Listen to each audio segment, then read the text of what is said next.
যদি আপোনাৰ মুখৰ আগত কোনোবাই আপোনাক উপলুঙা কৰে তেতিয়া কি কৰিব?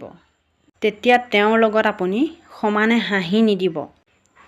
এনেকুৱা পৰিস্থিতিত শান্ত হৈ দিব লাগে আৰু নুশুনাৰ ভাও ধৰি আকৌ সুধিব লাগে, কি কৈছিলে?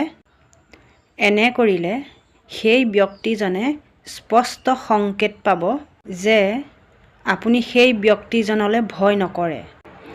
তথাপি যদি সেই ব্যক্তিজনে একেটা উপলুঙাকে আপোনাক দুবাৰ কৰে, তেতিয়া আপুনি গহীনত প্ৰশ্ন কৰিব যে কিয় তেনেকৈ কৈছে। আচলতে মানুহৰ ওচৰত তেনেকুৱা প্ৰশ্নৰ উত্তৰ কেতিয়াও নাথাকে। তেতিয়া লাজ পাই মানুহজন মনে মনে থাকিব। কাৰণ কোনো মানুহে তেনেকুৱা এটা প্ৰশ্নৰ বাবে সাজু হৈ নাথাকে।